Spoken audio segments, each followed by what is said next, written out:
કે વેમ્બલીમાં લડખડે છે ગુર્જરી, વેમ્બલીમાં લડખડે છે ગુર્જરી, જીન્સ પહેરીને ફરે છે ગુર્જરી. વેમ્બલીમાં લડખડે છે ગુર્જરી, જીન્સ પહેરીને ફરે છે ગુર્જરી. લેસ્ટરમાં સહેજ ઊંચા સાડથી શોપમાં રકઝક કરે છે ગુર્જરી. બેનને ઇંગ્લિશ તો આવડે, બરાબર આવડે, પણ જો ભાવતાલ કરવો હોય તો એમાં ગુજરાતી જ ફાવે. અને દુકાનદારને એ કહી શકે તો એ વધારે ભાવ કહે તો કે ભાઈ કપડાં ઉતારી લે ને. એટલે એ ગુજરાતીમાં લેસ્ટરમાં સહેજ ઊંચા સાડથી શોપમાં રકઝક કરે છે ગુર્જરી. બ્લેકબર્નમાં ખૂબ હાંફી જાય છે, બર્ફ પર લપસી પડે છે ગુર્જરી. ને બોલ્ટનમાં જાણે બોમ્બે મિક્સ છે, ત્યાં પણિકામાં મળે છે ગુર્જરી. બહુ નાના સ્મોલ ડોઝમાં મળે સાંભળવા બોલવા. તો બોલ્ટનમાં જાણે બોમ્બે મિક્સ છે, ત્યાં પણિકામાં મળે છે ગુર્જરી. ને બેટલીમાં જે ગુજરાતી છે એની વાત છે, સુરતના ભાઈ બહેનો ત્યાં વસે છે. એટલે હારું અહીં હુરતના જેવું નહીં મળે, હારું અહીં હુરતના જેવું નહીં મળે. બાટલીમાં ગાળ દે છે ગુર્જરી. એક મેડમ બાટલીમાં ગાળ દે છે, એટલે આમે સુરતી ભાષામાં બોલીએ તો ગાળ ના હોય તો એ ગાળ જેવું લાગે એવું કહે છે. રઈસ બનિયાર કહે છે કે છે મારો વાંક બસ એક જ કે હું સુરતથી આવું છું. છે મારો વાંક બસ એક જ કે હું સુરતથી આવું છું. શુભેચ્છા પાઠવું છું તોય સૌને ગાળ લાગે છે. એટલે સુરત આના માટે જાણીતું છે. એટલે બાટલીમાં ગાળ દે છે ગુર્જરી. ને એક મેડમ ક્યારની કહે છે સતપ, એક મેડમ ક્યારની કહે છે સતપ, તે છતાં બોલ્યા કરે છે ગુર્જરી. એક મેડમ ક્યારની કહે છે સતપ, તે છતાં બોલ્યા કરે છે ગુર્જરી. લોક બર્ગર ખાય છે ગુજરાતમાં ને અહીં ભજીયા તળે છે ગુર્જરી. લોક બર્ગર ખાય છે ગુજરાતમાં ને અહીં ભજીયા તળે છે ગુર્જરી. વાસી કુસી થઈ ગઈ બાળા ખરી, ફ્રીજમાં એ સાચવે છે ગુર્જરી. વાસી કુસી થઈ ગઈ બાળા ખરી, ફ્રીજમાં એ સાચવે છે ગુર્જરી. સાંઢાવાળો સાડલો પેઢી ફરે. આ ગુજલીસની વાત થઈ દેવિકાબેન. સાંઢાવાળો સાડલો પેઢી ફરે, ક્યાં હવે દીઠી ગમે છે ગુર્જરી. ને સાંજ પડતા એને પિયર સાંભળે, સાંજ પડતા એને પિયર સાંભળે, ખૂણે બેસીને રડે છે ગુર્જરી. સાંજ પડતા એને પિયર સાંભળે, ખૂણે બેસીને રડે છે ગુર્જરી. આંખ મીચી નર્મદાનું નામ લઈ, ટેમ્સમાં ડૂબી મળે છે ગુર્જરી. આંખ મીચી નર્મદાનું નામ લઈ, ટેમ્સમાં ડૂબી મળે છે ગુર્જરી. જીવ પેઠે સાચવે એને અડપ, જીવ પેઠે સાચવે એને અડમ, ને અડમને સાચવે છે ગુર્જરી. તો આપણે મન બહુ હોય છે વરસાદમાં નીકળવાનું, બધાના ભાગ્યમાં હોતું નથી પલળવાનું. મન બહુ હોય છે વરસાદમાં નીકળવાનું, બધાના ભાગ્યમાં હોતું નથી પલળવાનું. અને કૃષ્ણભાઈ જે અહીંયા યુસ્ટન આવેલા, આપણા ઘણા મિત્રોને યાદ છે. તો આ હોલમાં વિજયભાઈ કહે છે, અને એમનો પણ એક શેર એવો છે કે છેવટે મેં કંટાળી વાદળીને પૂછ્યું કે વરસ્યા વિના કેમ ગાઓ છો. છેવટે મેં કંટાળી વાદળીને પૂછ્યું કે વરસ્યા વિના કેમ ગાઓ છો. વાદળી કહે કે ભાઈ વરસી તો પડીએ, પણ તમે ક્યાં કોઈ દી ભીંજાઓ છો. એટલે આ ભીંજાવાનું છે એ ખરેખર ખૂબ અગત્યનું છે. રમેશ પારેખ કહે છે કે ઓણકા વરસાદમાં બે ચીજ પૂરી કર. ઓહનુકા એટલે આ સાલનો વરસાદ સૌરાષ્ટ્રમાં બોલે છે ઓહનુકા વરસાદ. ઓહનુકા વરસાદમાં બે ચીજ પૂરી કર, એક તો હું પોતે અને બીજો ટાળો પર. ઓહનુકા વરસાદમાં બે ચીજ પૂરી કર, એક તો હું પોતે અને બીજો ટાળો પર. તારા વટને કચ્છની સૂરી શરતી ધામ. કચ્છની સૂરીનો જેમને પરિચય પણ આ એમણે કરી વાત. તો બીજી લીટીમાં પછી આપણને ખ્યાલ આવી જાય છે કે અમદાવાદના જ છે. તો કહે છે કે દિલ તમોને આપતા આપી દીધું, પાછું લેતા મેં ફરી માપી લીધું. એટલે ત્યાં અમદાવાદ આવી ગયું. આપ્યું અને પાછું લીધું, પાછું લઈને પછી માપી લીધું કે આમાં કંઈ ખોટનો ધંધો નથી ને. તો દિલ તમોને આપતા આપી દીધું, પાછું લેતા મેં ફરી માપી લીધું. એક પળ માટે તમે રાખ્યું છતાં સો તરફથી કેટલું કાપી લીધું. એટલે ખોટનો સોદો થયો એવું એમને લાગ્યું. એક મુશાયરામાં એમણે નિખિલભાઈ આ મુક્તક રજૂ કરેલું અને ઘાયલ સાહેબ હતા. હવે ઘાયલ સાહેબને દિમાગ સાથે કંઈ લાગે વળગે, દિલની સાથે એમનો મામલો. તો ઘાયલ સાહેબે તરત જ મુક્તક ત્યાં જ બનાવી અને એમણે માઇક ઉપર આવીને રજૂ કર્યું. મનહરભાઈએ કહ્યું કે દિલ તમોને આપતા આપી દીધું, પાછું લેતા મેં ફરી માપી લીધું. એક પળ માટે તમે રાખ્યું છતાં સો તરફથી કેટલું કાપી લીધું. અને ઘાયલ સાહેબે કહ્યું કે પ્રેમમાં ક્યાં કાપવાની વાત છે, પ્રેમમાં ક્યાં માપવાની વાત છે, એમાં ક્યાં દિલ કાપવાની વાત છે. પ્રેમમાં તો દોસ્ત મનહર જીવતા જીવ કાઢી આપવાની વાત છે. એટલે જીવતા જીવ કાઢી આપે એ પ્રેમની વાત થઈ અને પેલી માપવાની વાત થઈ. એ અંગ્રેજી બોલે તો પણ ઇટ ઇઝ નોટ નેહેહરી. તો પન્નીને પહટાય તો કહેતો નહીં, ને વાહન જો અડ્ડાય તો કહેતો નહીં. એટલે પછી ફરિયાદ કરવાની નથી. પન્નીને પહટાય તો કહેતો નહીં, ને વાહન જો અડ્ડાય તો કહેતો નહીં. ને હમણાં તો કહેતો છે પાપણ પણ ઉચકી લો, પછી માથે ચડી જાય તો કહેતો નહીં. હમણાં તો કહેતો છે પાપણ પણ ઉચકી લો, પછી માથે ચડી જાય તો કહેતો નહીં. ને એની આંખમાં દેખે છે પંખીના ટોળા. લગ્ન પહેલાં આંખોમાં આ બધું દેખાતું હોય છે, પંખીના ટોળા વગેરે. આ પેલા નસરુદ્દીન છે, એમનો ગધેડો ખોવાયો અને એ ગામમાં શોધવા નીકળ્યા. લાકડી લઈ અને શોધે. હવે આમ તેમ જોયું, બધે ફર્યા. ઉનાળાનો દિવસ, ગરમી પડે, તાપ પડે. અને પછી એક ઝાડ જોયું તો એને થયું કે આ ઝાડ ઉપર ચડી અને પછી નજર આસપાસ કરું તો ક્યાંક હશે તો દેખાશે. એટલે એ ઝાડ ઉપર ચડી ગયા. હવે એ દરમિયાન કંઈ યુવક યુવતી આવ્યા અને એ ઝાડને છાંયને આવીને બેઠા નિરાંતે. એકબીજામાં ખોવાયેલા, આસપાસનું કંઈ ભાન નહીં.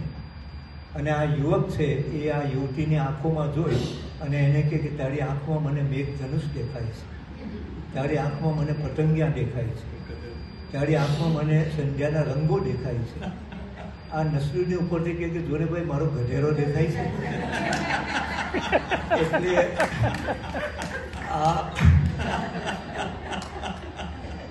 આ થોડી વાસ્તવિકતાની વાત થઈ. તો એની આંખમાં દેખે છે પંખીના ટોળા, પછી ડોળાઓ દેખાય તો કહેતો નહીં.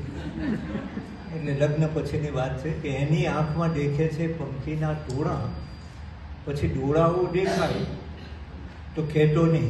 સૈદા સાહેબ કહે છે કે પ્રથમ આંખો તમારી ઠીક લાગી, પ્રથમ આંખો તમારી ઠીક લાગી, તમારા સમ પછી બહુ બીક લાગી. દર્દે દિલની આ જુઓ કેવી થઈ ઉલટી અસર, લૈલાને બદલે અહીં આવી છે લૈલાની મધર.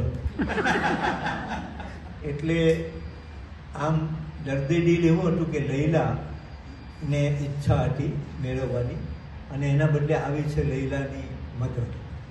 મધર ઇન લો આવે તો શું થાય એની વાત આ નસરુદ્દીન કરે છે કે એમના જે સાસુ એ વારંવાર એમના ઘરે મહેમાન થતા, અતિથિ તરીકે મહેમાન તરીકે આવતા અને રોકાય. હવે એકવાર એવું થયું કે એકાદ વીક પહેલાં આવીને ગયા અને વળી પાછા વીક પછી ફરી પાછા આવ્યા. એટલે નસરુને કહ્યું કે તમે હમણાં ગયા વીકે તો આવેલા?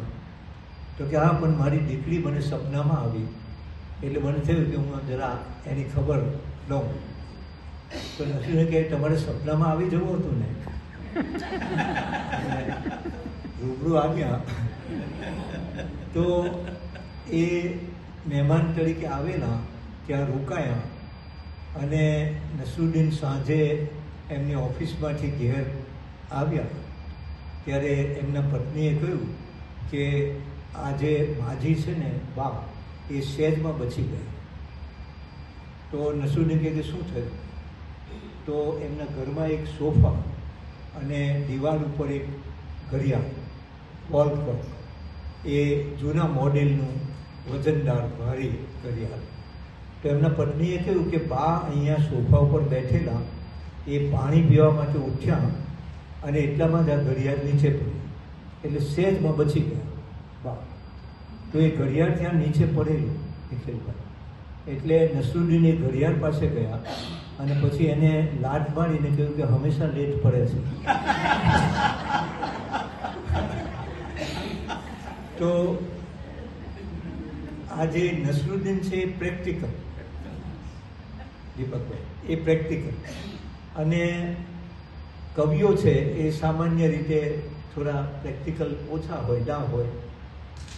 એકવાર એવું થયું કે એ નદી કિનારે તેરતા હતા અને એમાં કંઈક પગ લપસ્યો, એટલે પાણીમાં પડ્યા. તરતા આવડે નહીં એટલે ડૂબવાની તૈયારી હતી, એમાં એક ભાઈએ એમને બચાવી દીધા. નદીમાં પાણીમાંથી બહાર કાઢ્યા. એટલે નસરુદ્દીન બહાર આવ્યા, કપડાં થોડા સાફ કરી અને ખૂબ ખૂબ આભાર એમનો માન્યો કે તમારો ખૂબ ખૂબ આભાર, તમે મારી જિંદગી બચાવી અને મારે લાયક કંઈ કામ હોય તો કહેજો. હવે એ કવિ અને ઠેલો ખભે અને એમાં ડાયરીઓ અને એમાં કવિતા એમણે જે લખેલી હોય ને એ ઘણા બધા કાવ્યો એમાં હતા. એટલે આ નસરુદ્દીને કહ્યું કે મારા લાયક કંઈ કામ હોય તો કહેજો. એટલે એણે કહ્યું કે હું કવિ છું અને મેં જે કવિતાઓ લખી છે નવી, એ તમે સાંભળો. હવે આનાથી ના પડાય નહીં, ઉપકાર હતો, એટલે એમણે કે સંભળાવો. એટલે એક પછી એક એમણે કવિતા સંભળાવવા માંડી. એક કવિતા, બીજી કવિતા, ત્રીજી કવિતા. નસરુદ્દીને કંઈ રસ પડે નહીં, થોડા કંટાળે, પણ કંઈ બોલે નહીં. પણ છેવટે નસરુદ્દીને કહ્યું કે હવે મારી એક વિનંતી છે. તો આ કવિને એમ કે કદાચ દુબારા એવું કહેતા હશે કે વન્સ મોર કહેતા હશે કે હજુ એકાદ કવિતા સંભળાવો એમ કહેતા હશે. પણ ના, નસરુદ્દીને કહ્યું કે એક કામ કરો, મને નદીમાં ફેંકી દો ને હવે કાઢશો નહીં. બરબર ન કર સ્વીટ હાર્ટ, ઇંગ્લિશમાં બરબર ન કર, હાય હલ્લો બોલીને ગરબર ન કર. સ્વીટ હાર્ટ ઇંગ્લિશમાં બરબર ન કર, હાય હલ્લો બોલીને ગરબર ન કર. ધૂળ જેવી જિંદગી છે આપણી, એમાં આંસુ રેડીને કીચડ ન કર. તો ધૂળ અને કીચડ એવી સરસ વાત એમણે કરી. શ્રીમતી અનેક સમસ્યાઓ ઊભી કરે છે એવું એમનું કહેવું છે. મારું મંતવ્ય અલગ છે. હું એવું માનું છું કે અનેક સમસ્યાઓ સોલ્વ કરે છે. પણ રહીશે કહ્યું છે કે લોટનો ડબ્બો લેવાનો એફર્ટ કરે છે. લોટનો ડબ્બો લેવાનો એફર્ટ કરે છે, પોતે ગબડે બીજાને પણ હર્ટ કરે છે. લોટનો ડબ્બો લેવાનો એફર્ટ કરે છે, પોતે ગબડે બીજાને પણ હર્ટ કરે છે. વેલણ ઝીંકે એ પહેલાં એક તક આપે છે. વેલણનો હથિયાર તરીકે જે ઉપયોગ થાય છે એ ભાઈઓને અનુભવ છે, એટલે એમાં મારે કંઈ સમજૂતી આપવાની જરૂર નથી. તો વેલણ ઝીંકે એ પહેલાં એક તક આપે છે, સાવરણી ફેંકીને એ એલર્ટ કરે છે. વેલણ ઝીકે એ પહેલાં એક તક આપે છે, સાવરણી ફેંકીને એ એલર્ટ કરે છે. ને એના ગામના લોકો કેવા સ્માર્ટ થયા છે, એ તો હવે લુંગીમાં પણ ઇન્સર્ટ કરે છે.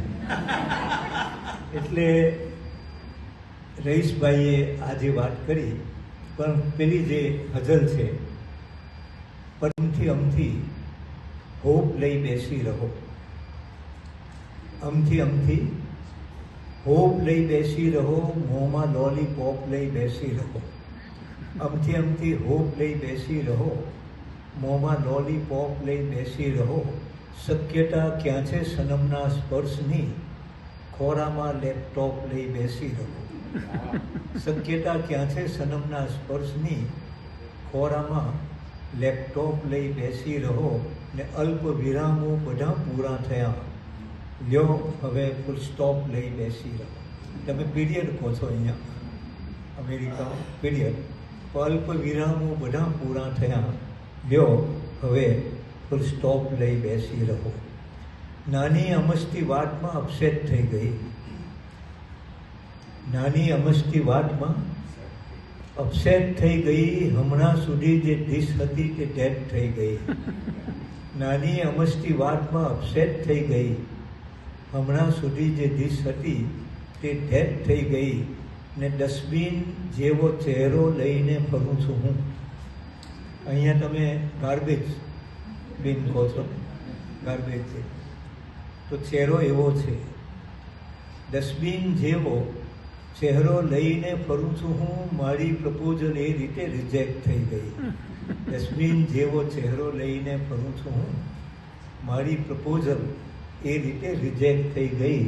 ને ગુજરાતમાં હતી આ ગઝલ ગોળ પાપડી, ઇંગ્લેન્ડમાં આવી અને ચોકલેટ થઈ ગઈ. તો ઇંગ્લેન્ડમાં ઓડિયન્સ બદલાયું છે, એને કારણે સનમ બદલાઈ, અને એને કારણે આ ગઝલ જે છે એ પણ બદલાઈ. તો આ રીતે થોડું ફેરફાર થતો હોય છે. ભાષા ભવનની એક ગઝલ છે કે એના પાયામાં પડી બારા ખરી, ને ચોસલાથી શબ્દના ભીંતો ચણી. એના પાયામાં પડી બાળા ખરી, ચોસલાથી શબ્દના ભીંતો ચડી.